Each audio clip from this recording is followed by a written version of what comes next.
breast cancer. It's a huge public health challenge all over the world. But when you look at India, the story gets, well, it gets really complicated. It's this tragic paradox, a real puzzle hidden in the numbers. And we're going to unpack that right now. So just to get a sense of the sheer scale we're talking about, let's look at the global picture. Every single year, a staggering 2.3 million new cases of breast cancer are diagnosed worldwide. I mean, that's according to Globocan, the WHO's cancer observatory. That number is just, it's massive. It's a reality for millions and millions of women and their families. Okay, so here's what we're going to cover. We'll start with that global reality. Then we'll dive right into India's alarming paradox.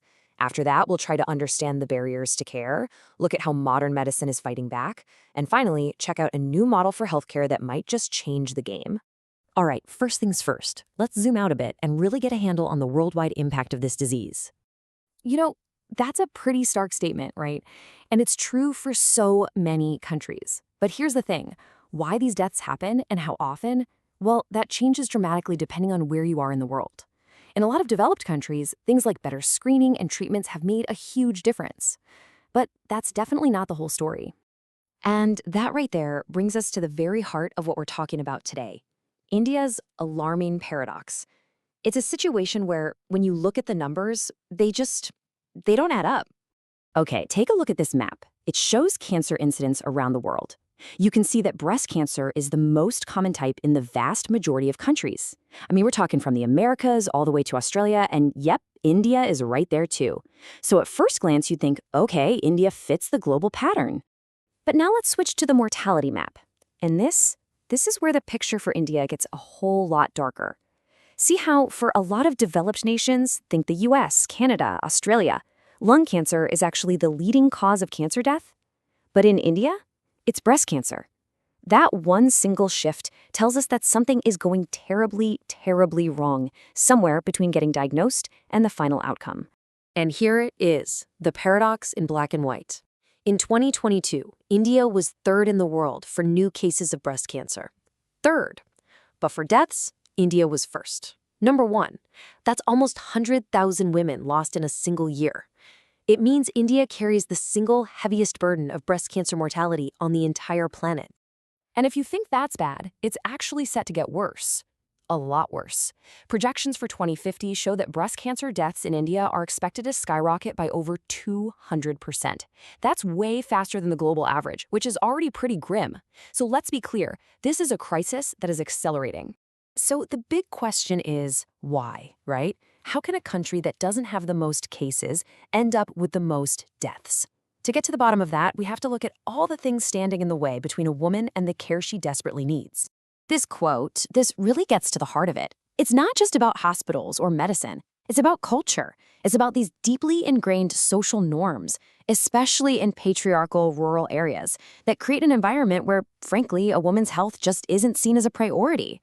And that huge cultural barrier, it doesn't exist in a vacuum. It's tangled up with so many other issues. You've got social stigma, a real lack of awareness and education, the crushing cost of treatment, and just a massive shortage of clinics and trained people, especially once you get outside the big cities. It's this incredibly complex web, and every single thread leads to the same tragic result. Women are diagnosed too late. And this chart, wow, it really shows you the scale of the challenge. 2/3 of India's population, that's 900 million people, live in rural areas. And that creates this huge gap in who can get healthcare. Get this, the official incidence rates are 6 times higher in cities than in villages. Now, that's not because city life causes more cancer. It's because in the city, you're just way more likely to get diagnosed and have it reported. Okay, so the challenges are absolutely daunting, but it's not all bad news. Modern medicine is fighting back, and it's fighting back with some seriously powerful tools for both detection and treatment. One of the biggest weapons we have in this fight is mammography. So if you look here, you can see what a normal scan looks like. Then in the middle, that's a benign lesion, something that's not cancerous. But look at the image on the right. That's the classic sign of a malignant tumor. You can see that dense mass with those spiky, irregular edges. This tech is a game changer because it lets doctors find cancer when it's way too small to even be felt. And catching it that early, that is absolutely critical. And once cancer is found, the treatment is anything but one size fits all. I mean, just look at this flowchart. It shows you how incredibly personalized the whole process is. Doctors basically figure out the cancer's specific molecular fingerprint. Like, is it fueled by hormones? Is there a certain protein driving it? And then they build a custom treatment plan to attack its unique weaknesses. And that plan is usually a multi-pronged attack. It starts with surgery to get the main tumor out. Then comes radiation, which is like a cleanup crew, zapping any cancer cells that might be left behind in that area. And then you have systemic therapies, things like chemo or immunotherapy, that travel through your whole body, hunting down any rogue cancer cells that might have spread. But here's the reality. You can have the most incredible medical tools in the world, but they're useless if you can't get them to the people who need the most. And that brings us to our final piece of the puzzle, a new model that's designed to do exactly that, to bridge that massive gap.